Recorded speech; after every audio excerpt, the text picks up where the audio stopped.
आज मैं आपको डोगरे जी महाराज के रामायण से कुछ अंश बता रहा हूँ। राम जी की सेवा अर्थात राम जी की मर्यादा का पालन करना। चंदन और पुष्प से राम जी की सेवा करो, राम जी की फूल की माला अर्पण करो अथवा भोग धरो, यह तो उनकी साधारण सेवा है। राम जी विचार करते हैं कि बेटा, फूल तो मेरा ही बनाया हुआ है, मेरा ही मुझको देता है। फूल क्या किसी मनुष्य ने उत्पन्न किया है? मनुष्य कागज़ का फूल बना सकता है, परंतु उसमें सुगंध उत्पन्न करनी उसको आती है क्या? मिट्टी प्रभु ने उत्पन्न की है, पानी प्रभु ने उत्पन्न किया है, फूल प्रभु ने उत्पन्न किया है। फूल में सुगंध भी प्रभु ने स्थापित की है। इस संसार में जो कुछ भी है उसके मालिक श्री राम हैं। श्री राम जी का तुम राम जी को अर्पण करो, यह ठीक है, परंतु इससे राम जी विशेष प्रसन्न नहीं होते।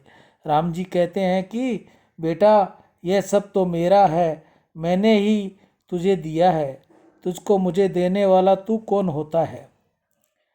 मंदिर में बहुत सेवा करने वाले कुछ लोग ऐसा समझते हैं कि मंदिर मैं चलाता हूँ।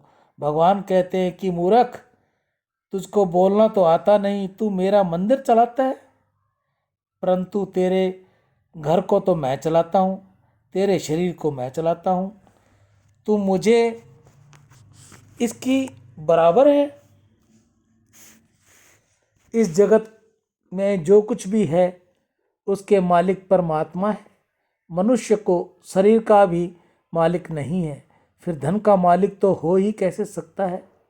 इस शरीर का मालिक क्या जीव है? यह तो परमात्मा की आज्ञा है कि जीव को शरीर छोड़ना ही पड़ता है। परमात्मा की आज्ञा छोड़ने की न मिले तब तक इसे मकान में रह सकते हो। आज तो ऐसा भी कायदा है कि किराए के मकान में किराएदार को भी अधिकार प्राप्त हो जाता है, मालिक के कहने पर भी वह मकान खाली नहीं करता, छोड़ता नहीं। परंतु यह कायदा तो यही है, ऊपर यह कायदा लागू नहीं होता। ऊपर से जैसे ही आदेश हुआ कि मकान छोड़ो तो तुरंत राम बोलो भाई राम, राम नाम सत्य है, मकान छोड़ना ही पड़ेगा। मनुष्य तो शरीर का भी मालिक नहीं है, तो फिर धन का मालिक कैसे हो सकता है? मालिक तो एक श्री राम है, परमात्मा ही मालिक है, मेरा क्या है? मनुष्य यह समझता नहीं, इससे मारा मारी करता है। कितने तो ऐसे होते हैं कि उनकी अधिकार सीमा में भिखारी बैठा हो तो खाता हुआ हो तो भी उसको सहन नहीं होता। उससे कहता है, चलो उठो यहाँ से, यहाँ क्यों बैठे हैं, यह स्थान मेरा है। सब कुछ छाती से बांधकर अंत समय में साथ ले जाना है। स्थान तुम्हारा है, मालिक परमात्मा है। प्रभु ने कृपा करके अपने को बहुत दिया है, परमात्मा को अर्पण करो, यह ठीक है, परंतु उससे प्रभु विशेष प्रसन्न होते नहीं। परमात्मा को प्रसन्न करने की इच्छा तो प्रभु की आज्ञा का पालन करो। यह तो राम जी की मोटी पूजा है। अरे राम जी को जोर की भूख लगे तो उनको पेट भर भोजन कराने की शक्ति क्या मनुष्य में है? इसलिए वेद में ऐसा वर्णन आता है कि परमात्मा खाता नहीं, परमात्मा तो जगत का पोषण करता है। विश्व भर में उसको तुम क्या देने में समर्थ हो? भगवान की आज्ञा का पालन करो, यह परमात्मा की सच्ची सेवा है।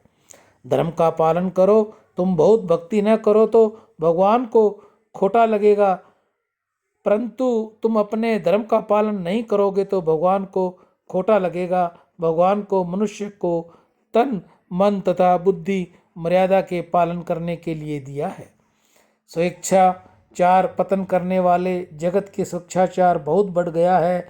आज कल छोकरों को माँ बाप का अधीन रहना सहन नहीं होता, चाहे जब उठे, चाहे जब बोले, चाहे जिसके हाथ का खाए, चाहे जहाँ जाए। ये समझदारी नहीं है, अपूती मूर्खता है। लोग स्वतंत्रता को बहुत बातें करते हैं, परंतु सच्चा स्वतंत्र तो वही है जो जितेंद्रिय है। जब तक मनुष्य इंद्रियों का गुलाम है तब तक वह स्वतंत्र नहीं है, वह व्यसनी है। वह क्या स्वतंत्र है?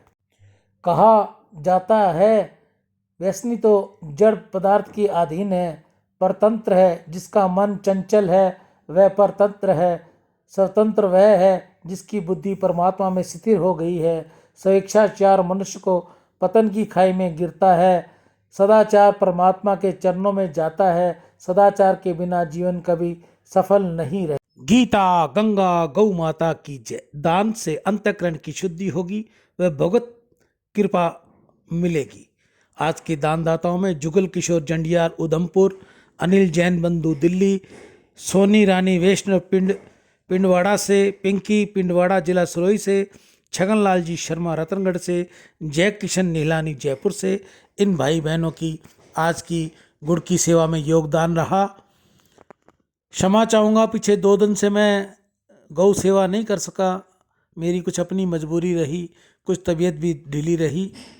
आप में से भी किसी और भाई बहन ने अगर गौ सेवा भेजनी हो तो मेरा नंबर स्क्रीन पर चल रहा है 9460643497 पर आप गूगल पे, फ़ोनपे, पेटीएम कर सकते हैं। वे मुझे स्क्रीनशॉट भेजें और मुझे फ़ोन करें ताकि जल्द से जल्द आपकी सेवा गौमुख तक जाए।